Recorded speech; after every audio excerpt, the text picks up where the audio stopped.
My mother was always a caring soul. During my years of primary school, my mom would always deliver and retrieve me. At the end of every day when I was driven home, there would always be a large tray of fresh, warm cookies waiting for me.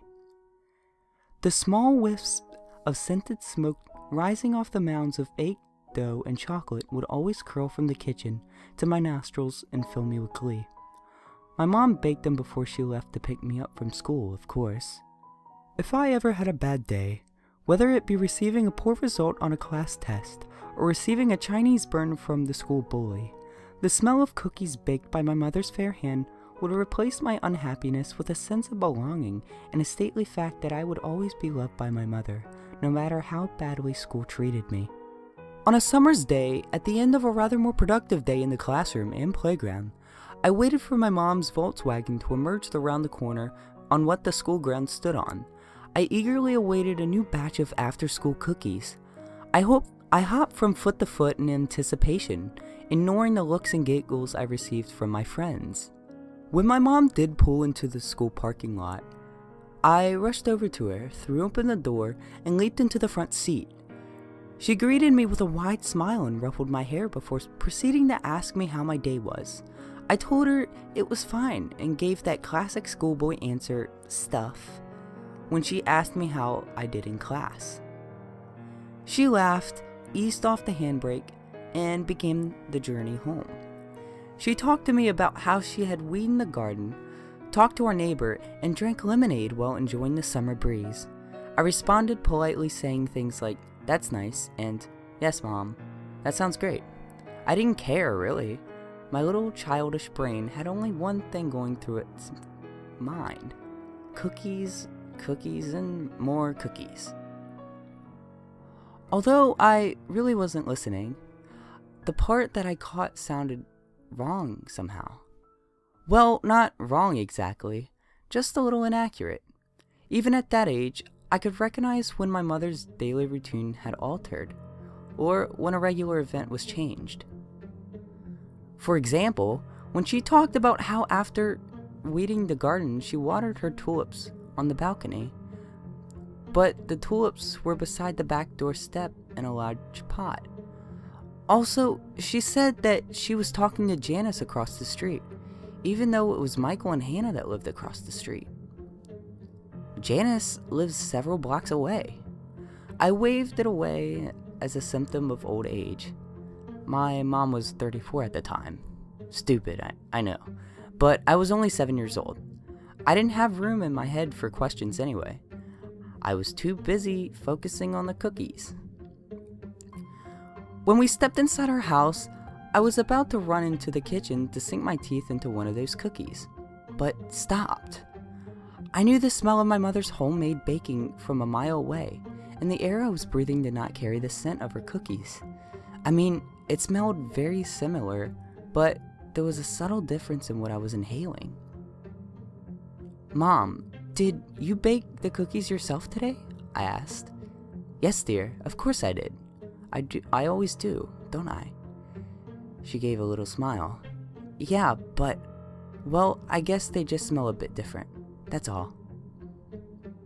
A look of puzzlement crossed her face, and she frowned. But then her confusion gave way to realization, and she said, "Oh, yes, well, I suppose they do smell a little different. I just changed one or two of the ingredients. I thought you might be getting bored with the same cookies." I paused for a moment before replying, "Oh, okay, Mom." My mother never changed any of the ingredients in her recipes, especially in her baking. Once again, I dismissed it as her simply wanting to spice up her cooking a bit and followed her into the kitchen where the cookies sat lying on the counter. I was about to reach over and take one off the tray, but before I could, my mother snatched one up and wolfed it down in 2 bites. I froze in place, my pudgy hand still wavering in the air. The feeling of love, happiness, and affection my mom's cookies always brought to me were replaced with shock and disbelief. I was always allowed the first cookie. It may seem silly, but was unspoken rule shared between my mother and I. I would always have the first cookie.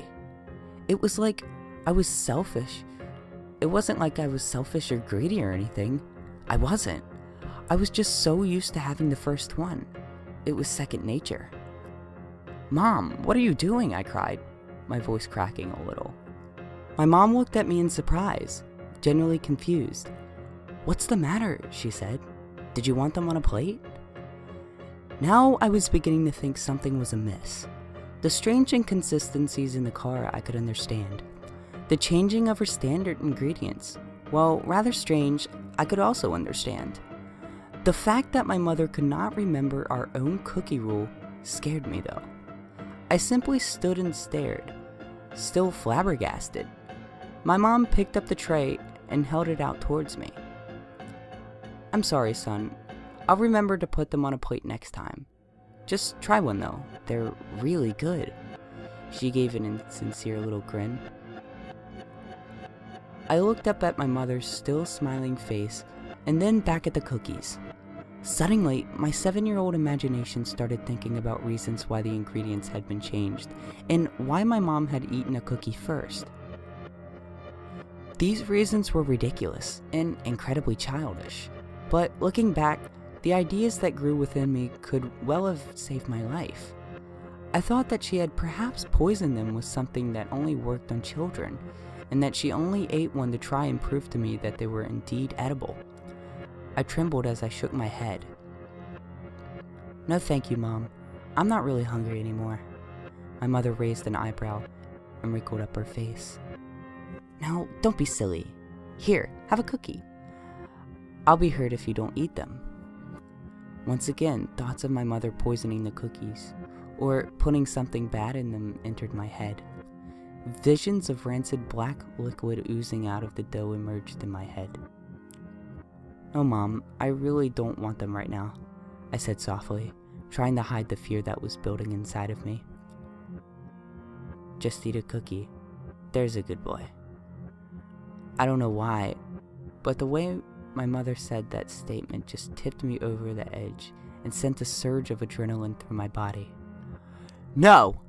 I screamed and ran for the front door, flinging it open and charging down the street. I remembered my dad telling me if I was ever in trouble to head to my grand's house, which was a half a block away, so I did just that. When she answered the door, I threw myself in and began to cry, curled up in a fetal position. Once she calmed me down, I told her the whole story of my mom, the strange contradictions, and the cookies. When I was done, I noticed that my gran had gone pale and was staring flatly in the distance. She was silent for a long time. Eventually, she began to talk to me, telling me that what I just described was impossible. I sat on the floor and wiped my eyes, confused. When I asked why, she said shakily, "Because your mother came for a visit this afternoon, and she only left to fetch you from school 5 minutes ago."